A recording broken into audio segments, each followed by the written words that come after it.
sleeping, and second of all, it won't be taped. So now I'm not speaking now for 5 hours straight, so I hope everyone will stay awake, and I see that I'm being taped, so we'll see what we can get away with today.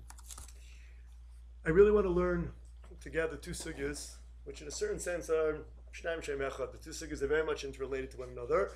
They are, I guess, following Radrash's last several statements.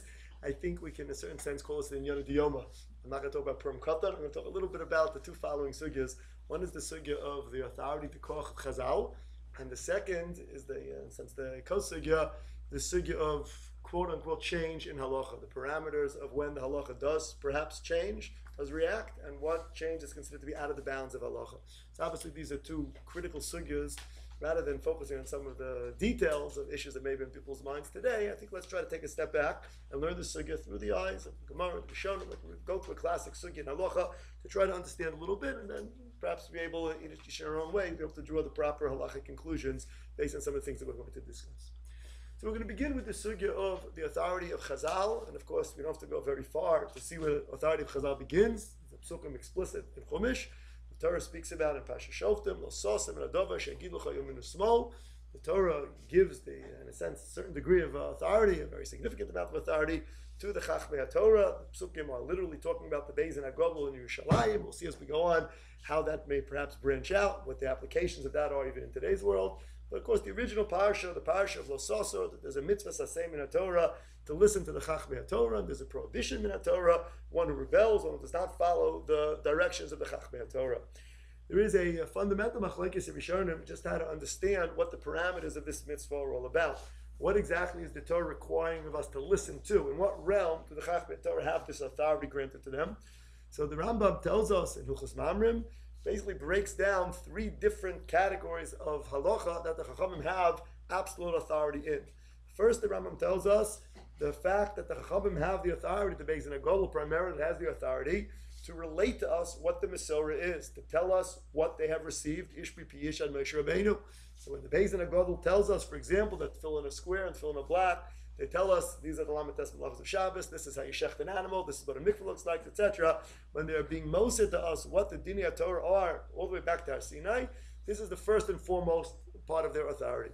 Then the Rambam goes on, and the Rambam says, very often new shilas come up, there are new issues that come up, and we have to use the Midah She'atar Nidreshes B'hem, we have to use those tools that HaKadosh Baruch Hu built into the Torah Shabbat Peh in order to, for example, Darshan a Kavachomer, Hekesh, an extra Vav, does the Vav teaches that, does the Esmin this, different ways of looking into the Torah Shabbat and using the pre-existing dinim of the Torah Shabbat Peh to come up with answers to new problems, solutions to new issues that come up.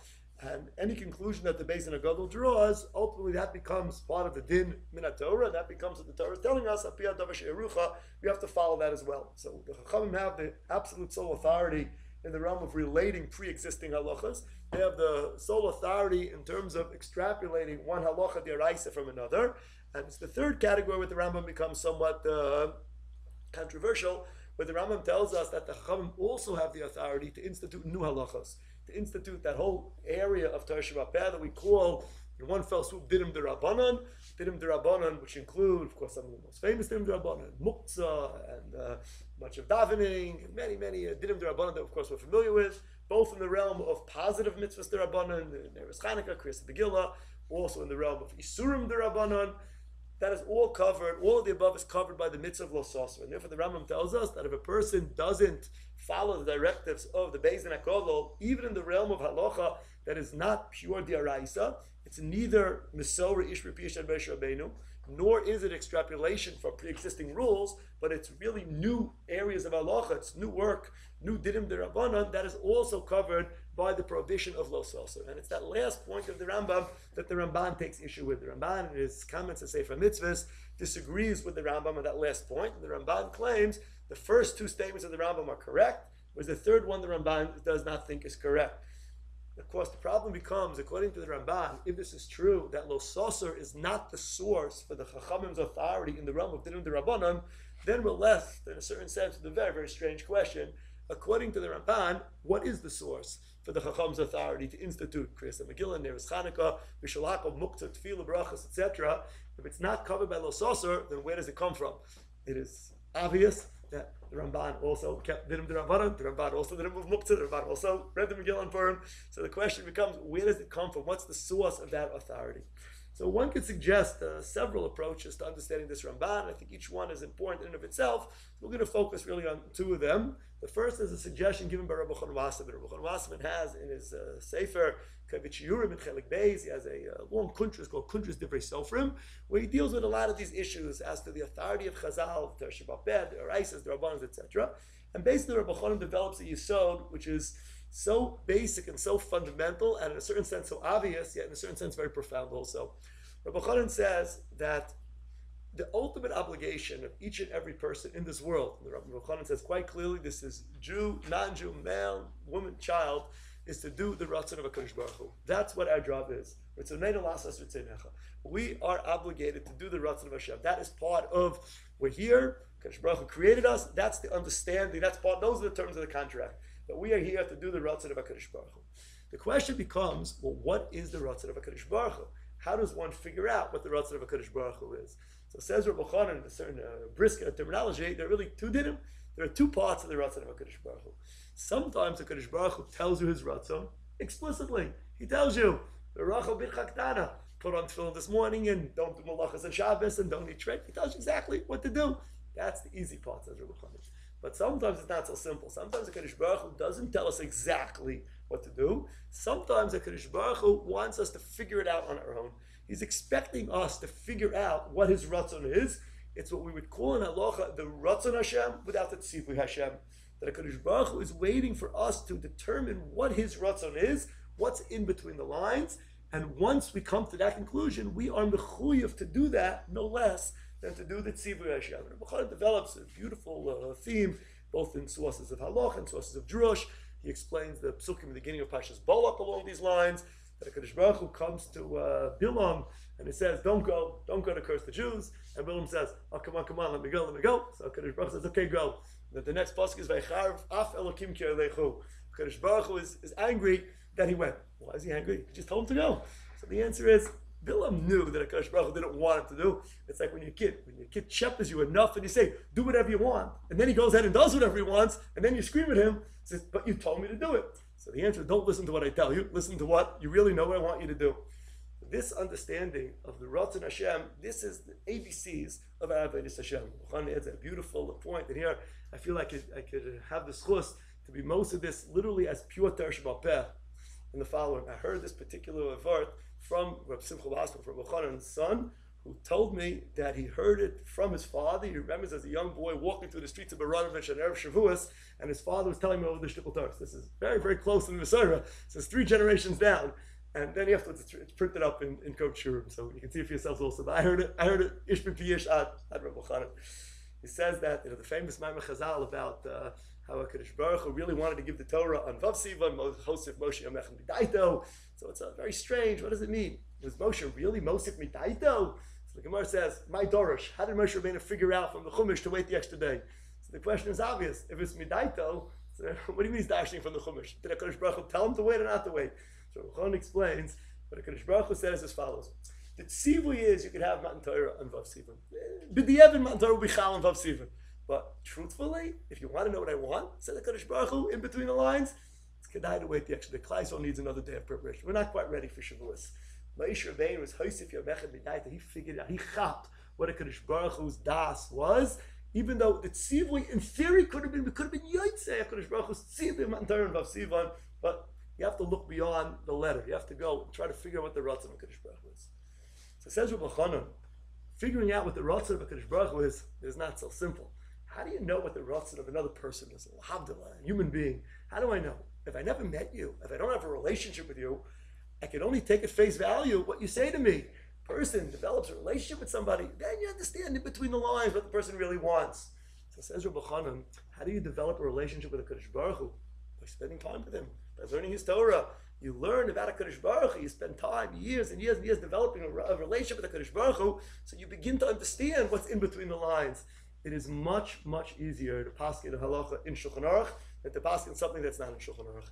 Because to paskin a halacha that's not in Shulchan Aruch, you have to get into the realm of the Ratzon of HaKadosh Baruch Hu. It's not enough to focus on the tzivui of HaKadosh Baruch Hu. Says Rabbi Chanan, that's what Dinim D'Rabbanan are. Dinim D'Rabbanan were instituted by the Chachmei Torah, the greatest bearers of our Masorah, the Beis and Agol B'Shalayim, the Chachmei Masorah, Ish B'Yish Ad Moshe Rabbeinu, who spent time with HaKadosh Baruch Hu, who understood what HaKadosh Baruch Hu's Ratzon is. And when they came to the conclusion that HaKadosh Baruch Hu would want us to read the Megillah, that's how HaKadosh Baruch Hu would want us to celebrate the Nes of Purim. HaKadosh Baruch Hu would want us to refrain from Muktzah. That indicates what HaKadosh Baruch Hu wants. He didn't say it. It's not a tzivoy.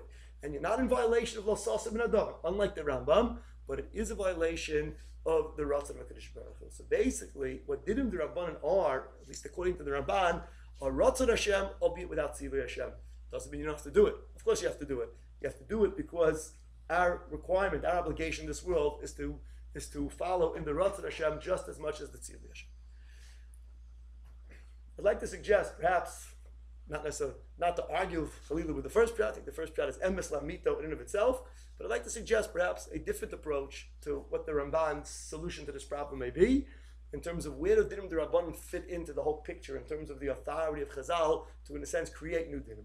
So I think that if one takes a careful look at the Ramban, Ala Torah, and Pashas Vaschanon, I think one gets the answer to this question, or a different answer to this question, this dilemma according to the Ramban. The Ramban comments that the Chachamim really have a dual authority in the realm of Dinim D'Rabbanan. The Ramban discusses the difference between Isurim D'Rabbanan and Mitzvahs D'Rabbanan. In the realm of Isurim D'Rabbanan, says the Ramban, we don't have to discuss Chazal's authority. It is obvious that's part of the mitzvah in the Torah, V'shamras B'shmarti, Asu Siyag L'Torah. Each and every individual is required to make siyagim for themselves. If a person knows a particular area of halacha that they are not as careful in, so they have to make a din v'cheshbon to try to figure out what can I do to avoid violating that particular area of halacha. And then the Chachamim, speaking on behalf of the entire tzibur, have to also make a din v'cheshbon to figure out the tzibur needs a little bit more of a chizuk and shmir Shabbos. Let's institute the din of muktzah. Perhaps there are more challenges of intermarriage. Let's institute Mishalakum, Hasakum, Stam Yenam, different things that were instituted, different times in history, in order to create that Asus Yag Torah.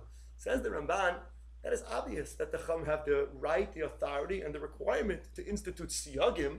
That's a mitzvah in the Torah. V'shamras mishmarti, that's obvious. The question, argues the Ramban, quoting from the Gemara Maseches Megillah Daf Yudaled, is not what right, what authority Chazal have in the realm of Isurim, but rather what authority do Chazal have in the realm of mitzvahs. We're about to celebrate Purim in a couple of weeks. Chazal instituted a new mitzvah called Kriyas Megillah. There's no siyag la Torah of Kriyas Megillah. What are we protecting? Not safeguarding anything. So that's really a problem. To such a problem that the Ramban interprets the famous Gemara Megillah Daf Yudaled, where the Gemara says that when Chazal wanted to institute the Yontif of Purim, there was a big problem. It wasn't so simple that we could institute Purim. What was the problem? So it's unclear from the Gemara what the problem was. The Gemara just says that they hesitated and they weren't sure, can we institute Purim? The Ramban says, you know what the problem was? They were very, very concerned lest we violate Bal Tosef. We're going to add on a mitzvah in the Torah. How dare we add on a mitzvah in the Torah? To add on muktzah, to add on bishalakom, to add on siyagim, that we could do. We have no qualms. There were many Surim D'Rabbanan that existed in the days of Bayis Rishon, but Bayis Sheni, right before Bayis Sheni, the Yontif of Purim, that was a mitzvah D'Rabbanan that had no siyagim connected to it. There was no gezeirus, there was no asusiyag l'Torah, and that was the first time in history Chazal would deal with this dilemma. What authority do we have to institute new mitzvahs D'Rabbanan? And now the question is, well, what's the answer? So Ramban doesn't finish off the story, but if you look in the Gemara Megillah, then you see what the answer is. The answer is, argues the Ramban, is that based on the Gemara Megillah, Chazal say that in the days of Purim, they did not institute a new yontif. There wasn't a new mitzvah called Kriyas Megillah. Chazal merely understood that this is an extension of a pre-existing mitzvah. What is the pre-existing mitzvah? They looked in the Torah and they saw there's a parsha of Az Yashir, there's a celebration of Pesach. You see that HaKadosh Baruch Hu was mechayev us to celebrate Nisim. You can't just sit back and have a nes happen and just ignore it. That's a mitzvah satorah, to celebrate, to sing, to commemorate when a nes happens. All Chazal did was they took that din d'oraisa and they said, now a new case has happened. How should we apply a pre-existing din d'oraisa in a new scenario? And that's what a mitzvah d'Rabbanan is. And kohena v'chahena, each and every mitzvah d'Rabbanan, if you think about it, there must be hundreds of them. How many? 3, 4. How many mitzvahs d'Rabbanan are there? So if you think about it, many of the mitzvahs d'Rabbanan are in fact siyagim. The Til Yadayim is a siyag, and Erevin is a siyag. There are very, very few mitzvahs d'Rabbanan. The mitzvahs derabbanan, Chanukah, Purim, Malachas Ner Shabbos, very, very few. Those mitzvahs are kiyumim midaraisa. That's how you celebrate Az Yashim Moshe when a Nes of Purim happens. That's how you celebrate Az Yashim Moshe when a Nes of Chanukah happens. The Torah says Zochas Shabbos Lekacha. You have to make Shabbos separate and distinct by saying Kiddush. Well, midarabanan, we're going to add on Malachas Ner Shabbos also. Mitzvahs derabbanan are not made up. Mitzvahs derabbanan are not yesh me'ayin. Every mitzvah derabbanan is merely an extension of a pre-existing din midaraisa. What would the Ramban do with the Gemara in Shabbos that because a mitzvah for Chanukah? Oh, so very good. So the Gemara. So the truth is, the Gemara asked the question. How do you know it? Right, but the problem is the Gemara quotes another pasuk also. The Gemara quotes two pasukim. One is Lo Sasor, and one is Shalav Yichvi Hagercha. So it could be that the Ramban is learning that is good for the machlokes.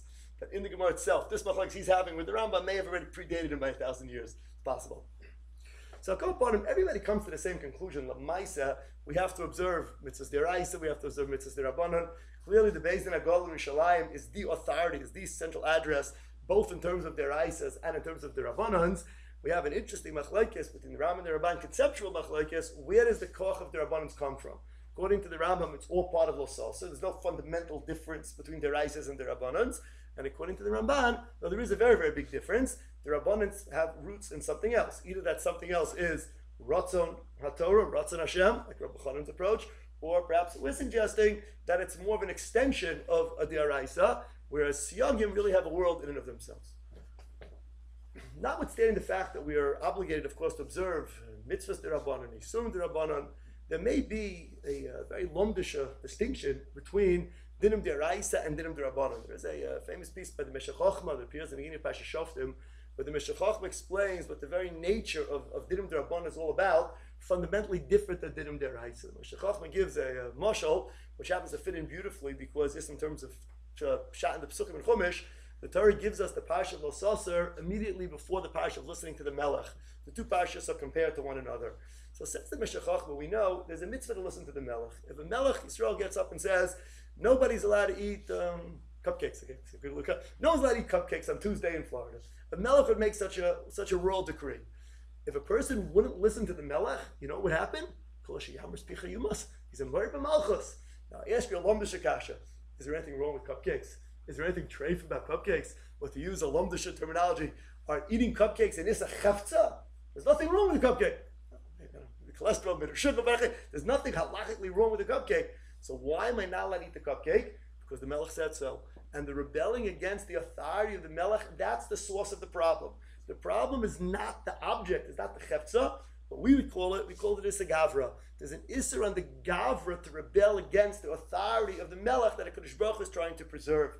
That's the nature of Mori b'Malchus. The Meshech Chochmah suggests that's the identical mashal when it comes to the Chachmei Torah as well. The Chachamim make a takana, the Chachamim make a gezerah, you shouldn't eat bishul acham. So I have this delicious piece of meat that was cooked by a non-Jew. It says in Shulchan Aruch, I'm not allowed to eat this piece of meat. It's chazir, it's nevela, it's treifa. No, it's not. It's not what we would call this a chefza per se. There's nothing wrong with the meat.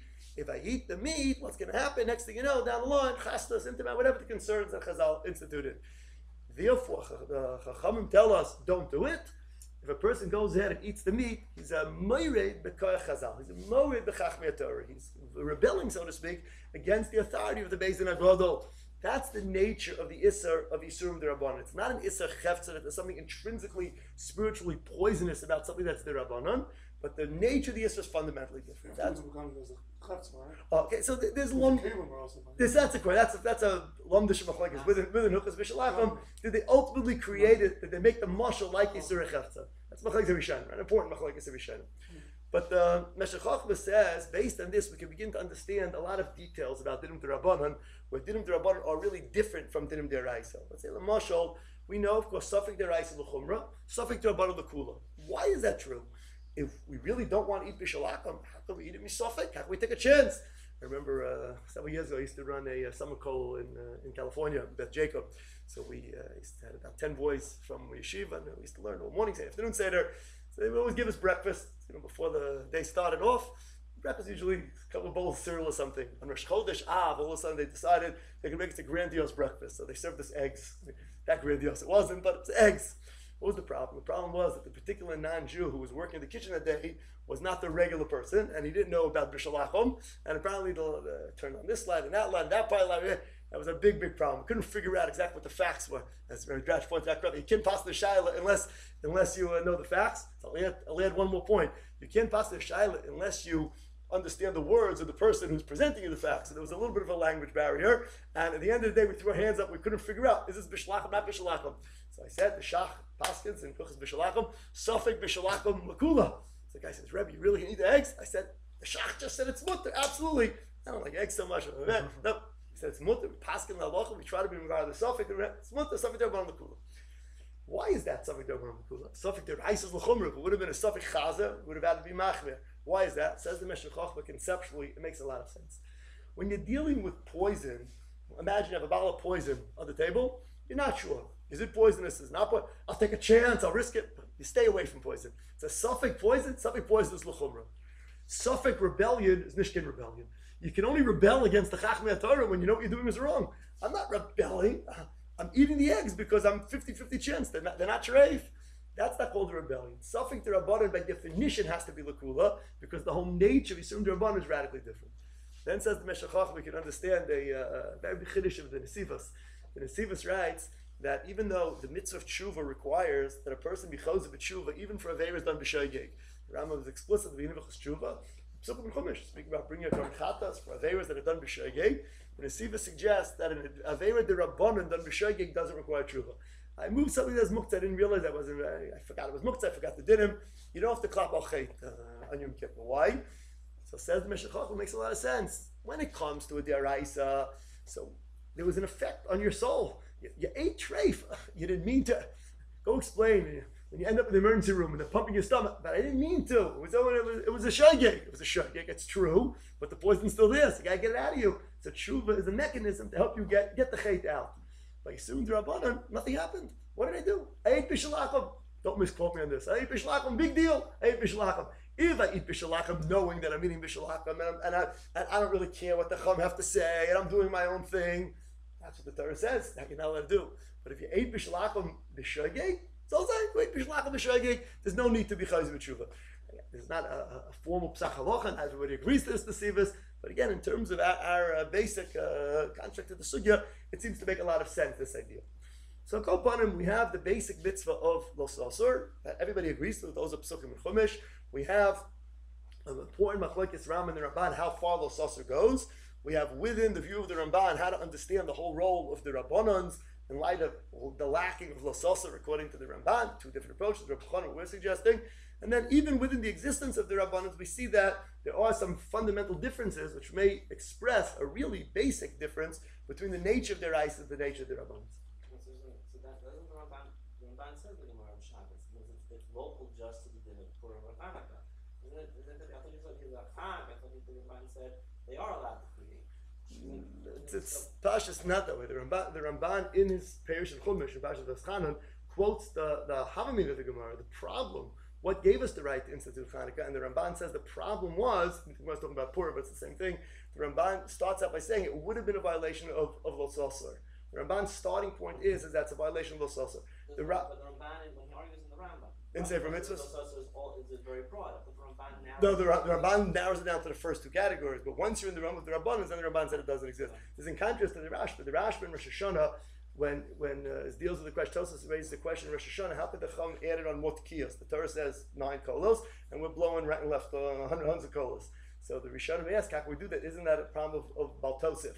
So Tosfos gives one answer, and the Rashba says the kasha doesn't get started because that's Los Asur. Baltosif means when you're adding on things that you don't have the authority to add. Once it's covered by Los Asur, so that by definition is not a violation of Baltosif. So the Ramban is beferish against that. The Ramban in his Perish Chumash is explicit against that. Just back on the Sefer Mitzvahs, so does the Ramban say is the koach of Rabbanan? He limits it. So he says that it applies to the koach of Los Asur. The words of Los Asur only apply to when the Chachamim tell me that this is the Masorah Ish B'Piyah Moshe Rabbeinu. This is how you put on tefillin. This is what Shabbos is kashrus. Or when the Chachamim say we have a new question. Now, should we make this kavacham and not make the kavacham? The Beis Din sits on it, votes on it, comes to the conclusion, this is a valid kavacham. So that you have to listen to Los Asur. Everything after that is not Los Asur. Whatever it is, it's the different things that we're suggesting. is there a limitation on the koach of the chachamim? The chachamim are telling us, the Torah is telling us, does that give the chachamim an absolute green light to do whatever they want? So there is an important sugi that appears in Maseches Yevamos, which potentially puts a significant brakes on the koach of the chachamim. That's the sugi of being okedavim in Torah, which really, in a certain sense, is going to lead us into really the next year. But we'll touch a little bit now because it relates to Los Asar. The chachamim decide to make the following takana. They tell you to violate what it says in the Torah. Do they have a right to do that or not? Is that also Los Asar, or do we say, wait a second, the chacham can tell you something that's a davar rishus, they can tell you don't move muktzah, but they can't tell you to do something that's asar. So the Gemara draws the following distinction. The Gemara says it depends. In the realm of kum va'aseh, if the chachamim get together, the Beis Din Hagel, the greatest chacham in the world, get together and say, we hereby think it's a very, very good idea for everybody to eat chazer. They have absolutely no right to do that, and we have no right to listen to them. That's ein koch b'yad chacham lakar dav min haTorah v'kum va'aseh. The chacham under no circumstances can tell you to actively violate an avera. What they can do is yesh koch b'yad chacham lakar dav min haTorah b'sheva al taseh. They can tell you to sit back passively. There's a certain mitzvah that you're supposed to do, and the chacham decide, we feel it's not such a good idea for you to do this mitzvah. For whatever that reason is, they come up with they feel is an acceptable reason not to do a mitzvah satorah. Then they have the right to do that, and a person must abide by their decisions. And if a person doesn't and goes ahead and in effect does the mitzvah, he's in violation of lo sas ben adav she'egir chayim minusmal. For example, the Gemara lists off many examples, some famous examples. The Gemara says, first day Rosh Hashanah falls out on Shabbos. There's a mitzvah in the Torah, Yom Trui Yalochem. We paskin Yom Trui Yalochem applies min haTorah bein b'chol bein b'Shabbos. So why are we not blowing shofar on Shabbos? We're afraid someone's going to come and carry the shofar, but the Torah says you have to blow the shofar. So the Gemara asks, "How can the Chacham uproot what it says in the Torah?" The Gemara says, "Yeah, it's b'sheva al taseh. It's sitting back passively. They're not telling you to do anything asur. They're telling you merely not to perform a mitzvah." The Gemara gives other examples. The example of lulav. Also, the first day of Sukkot falls out on Shabbos. Min haTorah, you're supposed to shake the lulav. Midrabanan, you don't shake the lulav. Yesh koach b'yadcham lachador v'torah b'sheva taseh. Do the chachamim ever have the authority, even b'kum va'aseh? So the Gemara does give one example. The Gemara says that every once in a while the chachamim can be quote unquote okedav min haTorah b'kum va'aseh as a Torah's harashah. If it's something which is an emergency measure, that they do have the authority to do. They cannot make a law of Doros and say, we hereby think that everybody should do the following Aveira. We think it's a great idea for everybody to eat treif. That they have no right to do. But the Gemara, it's not clear the manner of Chisda starts out the sugya that way, but clearly the Gemara rejects it. Clearly the halacha we don't accept it. Chisda starts that way. Yeah, Tosfos and Ksubas at least quotes it as a possibility. But the Gemara does say, everybody agrees that there is a concept called Horashah, that the Chachamim feel that there's an emergency measure that has to be taken in place right now. We're not changing the halacha, we're not telling you to do Averis Ladoros, but right now we feel that a certain Aveira has to be done, with Tzarech HaSha'ah, that they do have the right to do it. The Gemara gives the famous example where the Gemara says that there was once an individual who was violating some act of Chilul Shabbos, and that particular action that he did, he was riding a horse, was not something that's Chayav Misa. For not Chayav Skila, it's only a Derabanan. And they treated the person like a Machal Shabbos Deraisa. They actually gave him skila. Lo mipnei shadin kach, elo mipnei shashot tzrich lekach. The Gemara says that there was a particular time in Jewish history where they had to make a machal in a sense. They had to protect the Shmir Shabbos, and they felt that they were able to do this as a Horashah, even though in effect what Beis Din did was lo sirtzach. It means they killed somebody who wasn't Chayav Misa. What right do they have to do that? The answer is Torah Horashah. So again, this is quite a limited scope. We're dealing with Beis Din Hagel, we're dealing with very, very unique situations, but the fact that there's such a concept in halacha called the Horashah clearly exists in the sugya. But again, as a general rule, the halacha is quite clear that there is a distinction between sheva al taseh, which is acceptable, kum v'aseh, which is just about always not acceptable. We've been focusing primarily on the koach of the Beis Din, and we keep on using the terms Beis Din HaGodol, Beis Din Yerushalayim, Lishkas HaGozis, and we keep on looking back to the Psukim of Parsha Shoftim, which of course what the Psukim we're talking about. The question becomes, where does that take us? Thank you so much.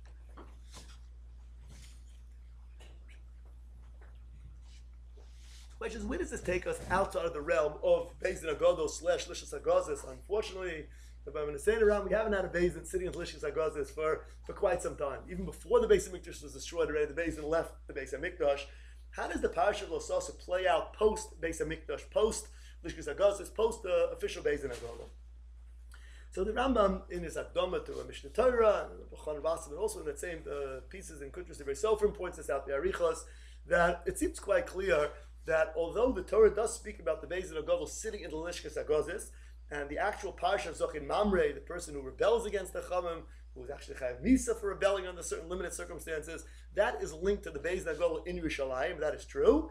And many dinim that we have are, in fact, have their sources in the Beis HaGazis of Yerushalayim.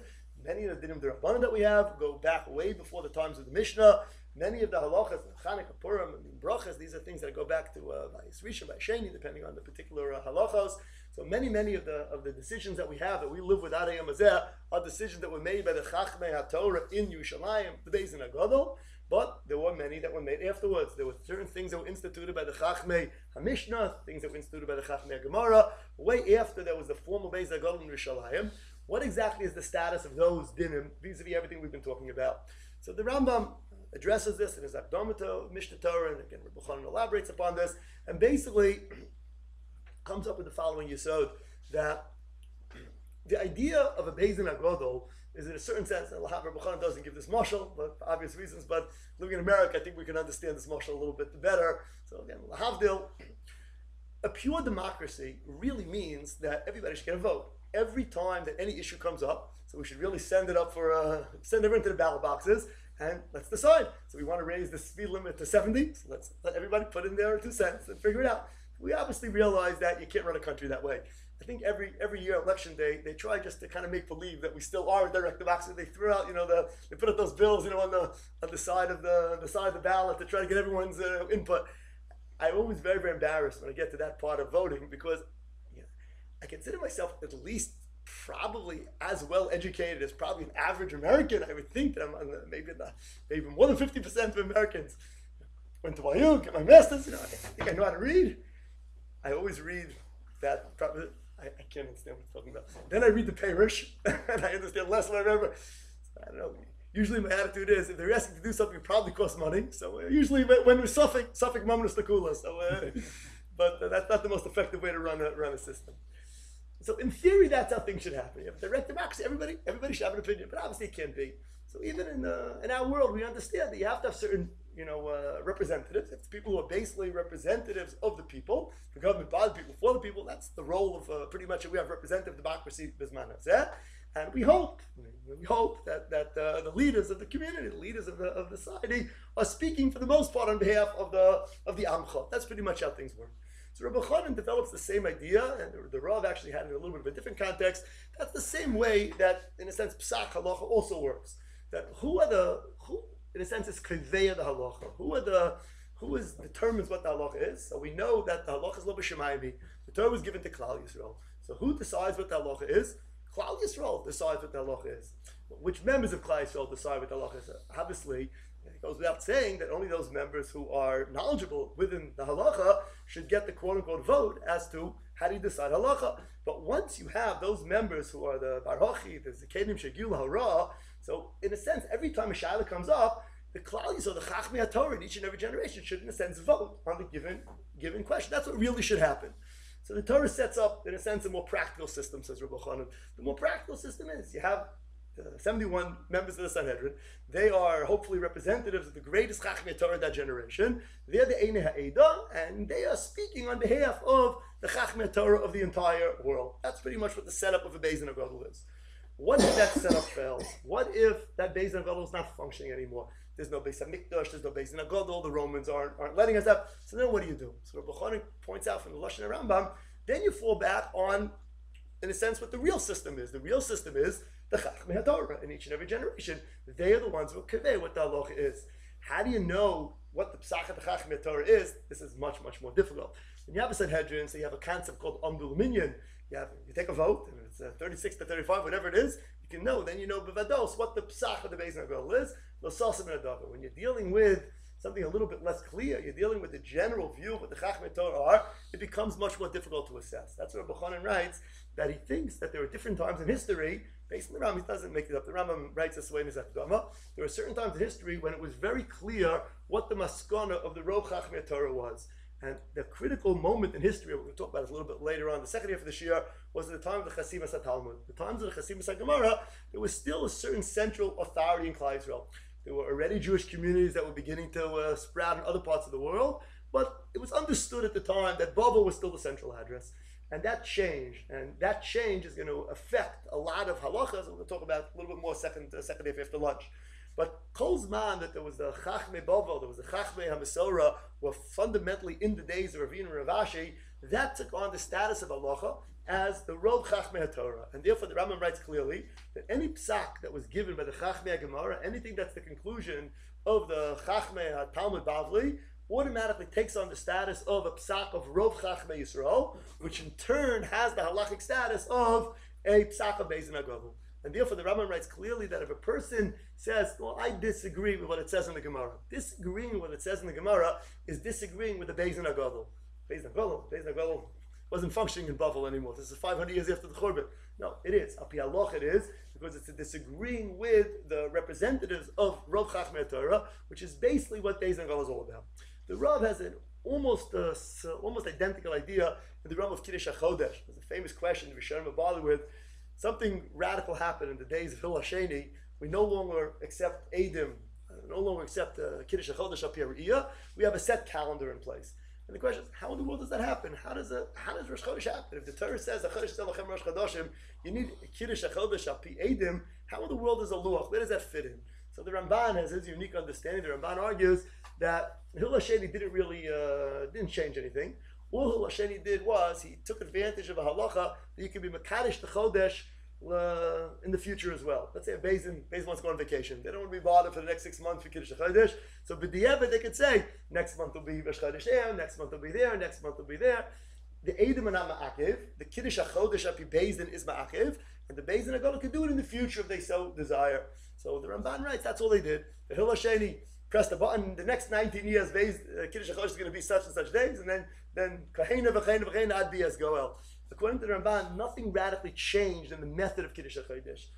The Rambam says no. The Rambam says from Mitzvah's right, something radically changed. The Rambam claims that there are two different methods of Kiddush HaChodesh. There's Kiddush HaChodesh of Eidim, of Kiddush al pi Beis Din, and then in the absence of Kiddush al pi Eidim, then there's another method, another mechanism of Kiddush HaChodesh. That's called Kiddush HaChodesh Aydei Klal Yisrael.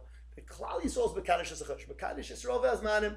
And then the Rambam goes even one step further. The Rambam writes, only Klal Yisrael in Eretz Yisrael. Because just as Kiddush HaChodesh can only be done by a Beis Din in Eretz Yisrael, it's only the Jews in Eretz Yisrael who are Mekadosh the Chodesh. And the Rambam says that Lu Yitzuya, there wouldn't be a million of Jews in Eretz Yisrael, there would be no Rosh Chodesh, there would be no Yom Tov, no Pesach, no Sukkot, no Yom Kippur, nothing.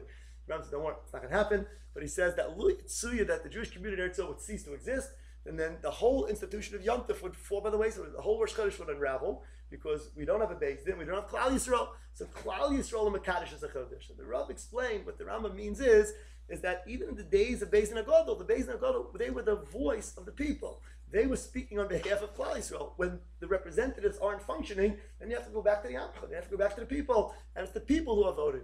Remember, one year I was davening at the Kotel. It was Parshas HaChodesh. It was Vayachal Pekudia Parshas HaChodesh, and they were benching Rosh Chodesh Nisan. And Chazal takes the Torah, says, Rosh Chodesh Nisan, B'yom, whatever. And I started to shake, because I thought to myself, I'm mamish watching Kiddush HaChodesh. I said, according to the Rambam, I'm going back to Tinek in 2 weeks. I'm going to be home for Pesach. I said, my Seder is dependent on these words. Klal Yisrael and Eretz Yisrael declaring to Rosh Chodesh tomorrow. That's the mitzvah of Chodesh Elochem. The second half that made me shake was they gave me a mafter. That particular. Usually I get chazak usually in my shul. So I figured, okay, that Shabbos, it's not. I'm a guest at a kotel. They won't give me. So they give me chazak. They don't have mafter. They give me chazak. So I was wondering, why did they give me chazak? A bunch of guys, they didn't know who I was, nothing. Why did they give me chazak? Then I understood why afterwards. As soon as they finished my aliyah, then they made a mishaberich for me. They introduced me. So then I chap. They saw, I didn't have a beard. From America. I put two and two, must be some rich businessman from America. I can afford to give a Kaisel Kiddush. I did not answer Amen to that Mishabech. I didn't know what the parameters of that Kiddush were. So it was a shaking Shabbos there. Anyway, getting back to that story. So this idea that the Rav developed in the realm of Kiddush HaChodesh and Rabbi Chana developed in the realm of the Rambam and Beis HaGadol is really something which is fundamental in terms of, but ultimately the Koach really comes from Klal Yisrael. But again, when we speak about Klal Yisrael, then we're speaking about Klal Yisrael as the Chachmei Torah, those who are Higil HaRah, those who are expressing an opinion within the realm of the Masorah. Going back to what we spoke about in Rabbi Chana before, those who really understand the Kadosh Baruch Hu. So then, when they come to a conclusion together, the Rav Chachmei Torah, that becomes, in a sense, the voice of the Beis HaGadol, quote unquote. Question is, how does this play out post Chachmei Gemara? So Kozman, that we had that central address of Chachmei Gemara. So the Rambam says clearly, then you had a psak of Beis HaGadol. After that, the Rambam writes explicitly, it was a little bit of a free-for-all. You had great Talmidei Chacham in Bavel still, and great Talmidei Chacham now in France, and great Talmidei Chacham in Spain and Morocco, and you had different communities developing, and that certain central address didn't exist anymore. And that's exactly what the Rambam explains, why now you can have great Rabbanim in France and Germany who make a takana, which is not binding on the Jews who live in Egypt, the different communities. Everything is binding, everything from the Gemara is binding on everybody, because that's Roch Chachmei Yisrael. So once Roch Chachmei Yisrael breaks down, so then that Koach of Beis HaGadol breaks down as well. But Aval Pichein, the Sefer Chinuch writes that the mitzvah of Lo Sasar applies B'zman Hazeh. The Sefer Chinuch in each mitzvah writes which mitzvah applies B'zman HaMikdash, which mitzvah applies today, and he writes B'ferish Lo Sasar applies B'zman Hazeh. So how does it apply? There's no Beis HaGadol. Sefer Chinuch didn't sit in the Beis HaGadol. We're not even sure the Sefer Chinuch was, but he didn't sit on the Beis HaGadol. So where's the Beis HaGadol? So the Chorah, what the Sefer Chinuch was alluding to was that even today, even in Tavshin Ayin Daled, you do sometimes have things that become representatives of Roch Chachmei Yisrael. It sometimes takes time for that to develop. So I'll give you an example. Marshall, in the days of the Rishonim, there was a big machlokes of Rishonim, the order of the parashas and the tefillah. Machlokes Rashi Rabbeinu Tam, famous machlokes, predated Rashi Rabbeinu Tam, a big machlokes. Kol Zman, that machlokes was undecided. Rabbeinu Tam probably would. Rabbeinu Tam tefillin, Rashi, or Rashi tefillin. Each one was still a valid, acceptable approach to how to fulfill the mitzvah of tefillin. So Rabbeinu Tam fulfilled the mitzvah of tefillin because that was Eilu ve'Eilu Devilikim Chayiv in his day, and Rashi fulfilled tefillin was his Eilu ve'Eilu Devilikim Chayiv. If today someone's going to come and say, I'm going to wear Rabbeinu Tam, I don't mean in addition to Rashi, I mean only Rabbeinu Tam tefillin, we would call him a kakafta d'lamanach tefillin. That's not tefillin. You're not Yaitz in the mitzvah. We paskin. What do you mean we paskin? Who are we to paskin that like Rashi against Rabbeinu Tam? So the answer is that Shulchan Aruch already tells us that Rov of the Rishonim already in the later generations were Machariya like Rashi, and that became representatives of the Psach of Roch Chachmei Torah. Today, I would venture to say it's Kol Chachmei Torah. I don't think there's anybody in the world today who would say Rabbeinu Tam is the way to fulfill tefillin. You have people who wear Rabbeinu Tam tefillin, Chasidim, Mekubalos, for different reasons, halachic reasons, chashav reasons, but nobody today would make a bracha on Rabbeinu Tam tefillin because today it was Nimnu v'Gamru that the halacha is like Rashi. So that psak halacha now is a person goes out and says, I'm going to follow Rabbeinu Tam tefillin. That's being morated against the Chachmei Torah. That's a psak against the Chachmei Torah. So sometimes it takes time. Sometimes things are not as clear as day what the representative of Rov Chachmei Torah is in any given generation. But sometimes it is. Sometimes it is pretty clear what's considered to be the quote-unquote consensus view within the Gedolei HaTorah in each and every generation. So one has to take that Sefer Chinuch with a very great degree of seriousness. Sefer Chinuch is telling us that that's Lo Sasor. The Rambam writes in his Hakdam at the beginning of Halachas of Mamrim, he writes that Kol HaMamin B'Toras Moshe, so it has to be Somech Daito on the Das of the Chachmei Torah in Yerushalayim. So the Rambam writes it's inconceivable for a person to be Ma'amin B'Toras Moshe and say, I'm not going to follow the Psachim of the Beis HaGadol. And again, if the Beis HaGadol, again, I'm not here to put in my 2 cents about what is Psach Beis HaGadol, what's not Psach Beis HaGadol. I'm just trying to present what I think the guidelines, the parameters are, that there is a concept of Beis HaGadol B'zman Hazeh. The concept of Beis HaGadol is following this line of reasoning that the Rambam has explicitly. Rabbi Chanan suggested them, Rabbi Rav had by Kiddush HaChodesh, the Sefer Chinuch has, that sometimes you have issues that become representatives of the Roch Chachmei Yisrael. We have to take that with the utmost seriousness. The person decides that they're going to, in a sense, walk their own line in these types of areas. What role does Rov play when you have, let's say, Ashkenazim and Sephardim? If you have, let's say, Rov, Poskim, or Ashkenazim, so why don't they machriya the halacha in this sense and override all the minhagim and the psakim of Sephardim? Okay, so I think that's also in a sense what the Gemara refers to in Rabbi Eliezer the Mila. The Gemara tells a story about in the days of Rabbi Eliezer, the Rov of the Chachamim held a certain way about Chol Shabbos or Mila, and Rabbi Eliezer disagreed. So the Gemara says that Kol Zman that they didn't actually vote on it, there wasn't an official Omdul Minyan in the sense of a Beis Din or an absolute consensus view. So then Rabbi Eliezer was still able to paskin for his community, and forget the Gemara says his community was supposed to follow him. But the Gemara is talking about a Rabbi Eliezer. The Gemara is talking about somebody someone who himself is royal to be on the Beis Din Gadol and was in the Beis Din Gadol. So then calls ban that there wasn't an absolute either an official Omdul Minyan or a clear Minig Yisrael that developed, clearly negating one view. So then the Rabbi Eliezer and his Talmidim are allowed to follow. So I think that phenomenon exists in this Manazeh also. I think in the realm of Sfardim, Ashkenazim, Hasidim, Misnagdim, different communities, I don't think that in those kinds of Chilukei Deis, I don't think that we say that, like Ravad Yosef used to tally up the Sfarim. 69 say Aser and 52 say, that, I don't think that creates the Rov. I don't think that the word Rov means a literal 51%.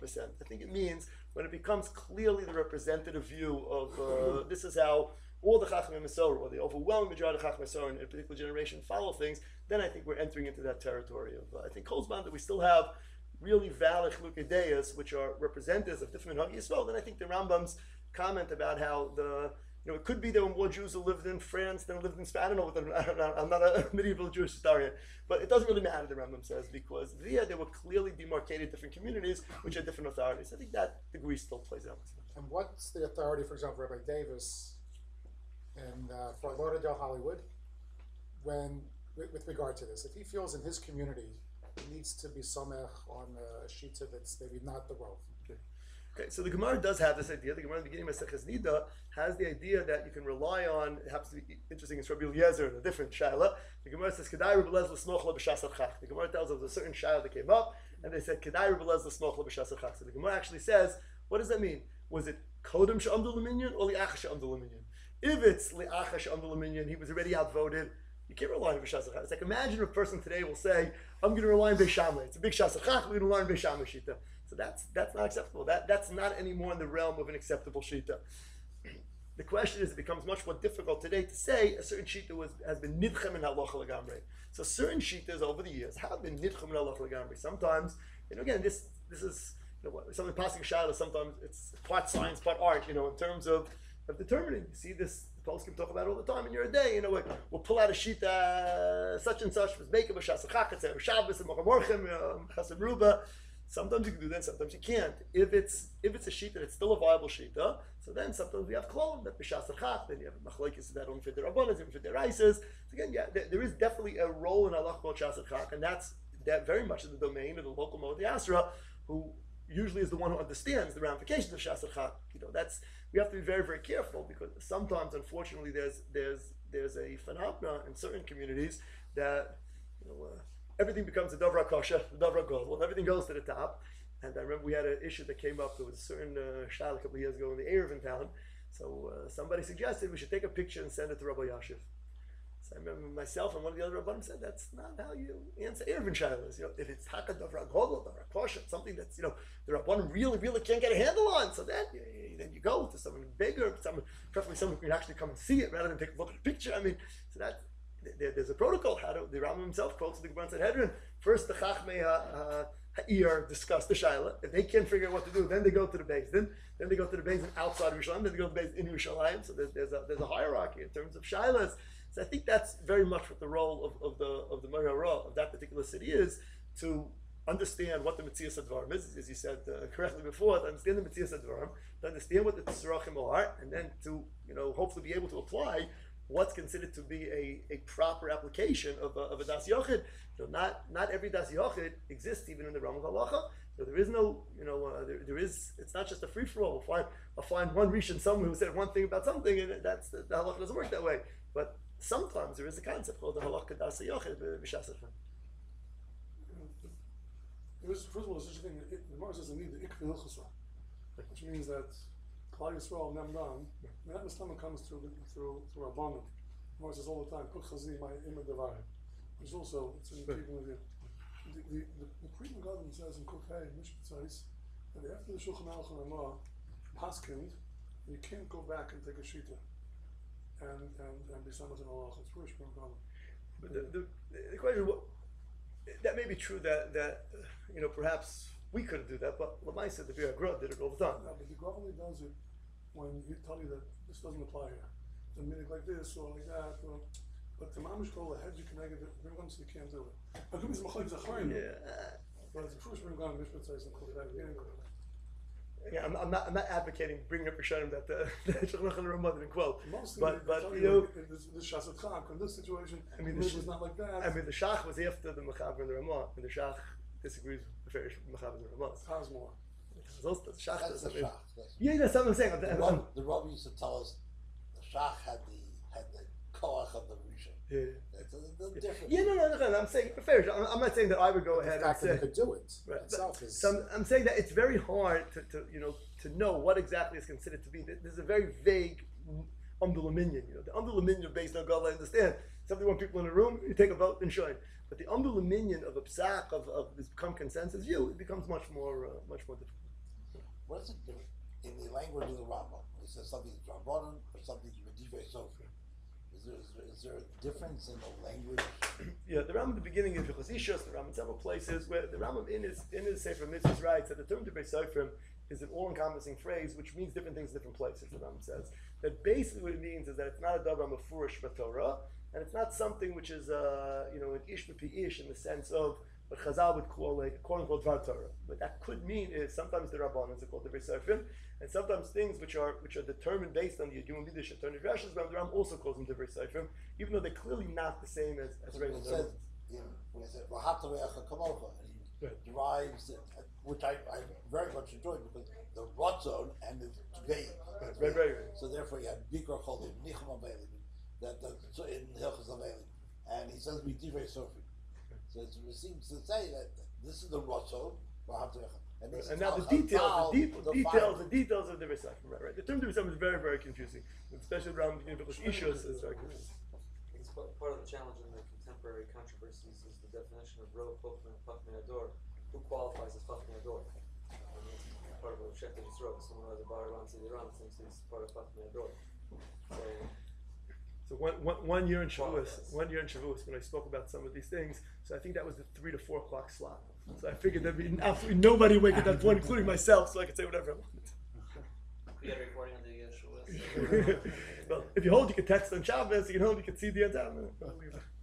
Well, after things are Talmud no longer is anything very central. So let's say, what is the basis that a local Chachmei Torah of a particular community can make a takana for that community? That's fine. On what basis?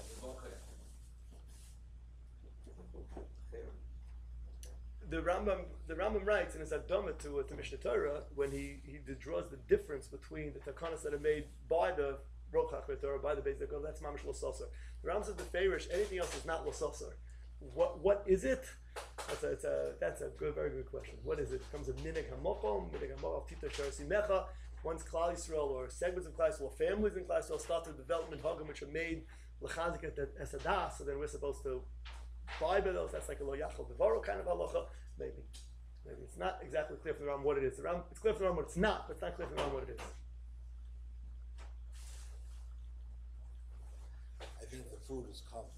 You can't do it. Rambam and food. Okay, Thank you very much, and we'll continue this. We have some more questions, but maybe if you could, so let's be more comfortable to shut off the.